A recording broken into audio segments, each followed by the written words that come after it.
প্রবাসী ভাই বোনদের কাছে বিনয়ের সাথে আবারও করজোড়ে অনুরোধ করতে চাই, এই মিথ্যা গুজবে আপনারা কান দিবেন না। আমাদের দেশের সম্পদ, আমাদের সরকারের যত অবকাঠামো, এগুলো কিন্তু আপনাদের রেমিটেন্সের পয়সা। রেমিটেন্স যারা পাঠানোর বিরুদ্ধে অপপ্রচার করছেন, রেমিটেন্স আপনারা যদি বাংলাদেশে 6 মাস না পাঠান বা আপনারা যদি বৈধ পথে না পাঠান, এই ক্ষতিটা কার হবে? এই ক্ষতিটা হবে আমাদের প্রবাসী ভাই বোনদের পরিবারের, আমাদের দেশের সামগ্রিক উন্নয়নের ক্ষতি হবে।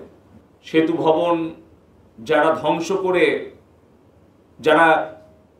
যারা একটি বিকৃত মানসিকতায় আনন্দ করছেন, তাদের জন্য বলি যে এই যে হাজার হাজার কোটি টাকার সম্পদ ক্ষতি হলো, এই যে কোটি কোটি ছাত্রছাত্রীদের মনে হৃদয়ে ক্ষত তৈরি হলো, এই ক্ষতিটা কিন্তু সরকারের নয়, এটা কিন্তু জনগণের ক্ষতি।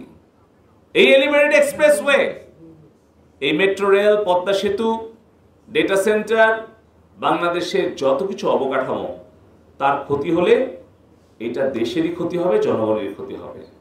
রেমিটেন্স যারা পাঠানোর বিরুদ্ধে অপপ্রচার করছেন, রেমিটেন্স আপনারা যদি বাংলাদেশে 6 মাস না পাঠান বা আপনারা যদি বৈধ পথে না পাঠান, এই ক্ষতিটা কার হবে?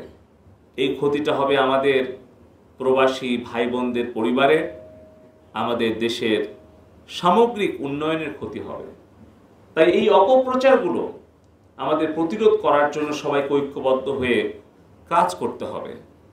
আমি লক্ষ্য করছি যে অনেকেই অপপ্রচার করছেন যে রেমিটেন্স যদি আমরা 6 মাস বাংলাদেশে না পাঠাই তাহলে সরকার পতন হয়ে যাবে। একটাবার চিন্তা করেন যে নিজের ক্ষতি করে আরেকজনের ষড়যন্ত্রকে আপনারা সফল করবেন না। এর আগেও কিন্তু এই ধরনের অপপ্রচার হয়েছে, বহুবার হয়েছে, বারবার কিন্তু সত্যের জয় হয়েছে, মিথ্যার পরাজয় হয়েছে, কিন্তু তত দিনে যে ক্ষতিটা হয়ে গেছে সেটা কিন্তু আমাদের কাটিয়ে উঠতে অনেক সময় লেগেছে। আরেকটা অপপ্রচার আমি দেখতে পাচ্ছি, আমাদের রাজনৈতিক প্রতিহিংসার কারণে অনেকেই আক্রমণ করছেন যে ডাক টেলিযোগাযোগ তথ্য প্রযুক্তি মন্ত্রণালয়ে নাকি আমরা একটা বিশাল প্রকল্প নিয়েছিলাম, যেই প্রকল্পের আওতায় নাকি 6 লক্ষ সাইবার যোদ্ধা তৈরি করার কথা ছিল, সেটা কোথায় গেল? আমি বলতে চাই বিনয়ের সাথে, এই সংকটে, আমাদের দেশের জাতীয় এই সংকটে রাজনৈতিক প্রতিহিংসাটাকে পরিহার করে দেশের সামগ্রিক উন্নয়ন এবং শান্তি নিরাপত্তার জন্য আমরা যেন সকলে দায়িত্বশীল আচরণ করি। এই সময়ে মিথ্যা অপবাদ দিয়ে হয়তো রাজনৈতিক প্রতিহিংসা অনেকে চরিতার্থ করার চেষ্টা করছেন, কিন্তু একটা কথা আমাদের অবশ্যই মনে রাখতে হবে, মিথ্যা দিয়ে সত্যকে সাময়িক ঢেকে রাখা যায়, কিন্তু সত্যের জয় অনিবার্য।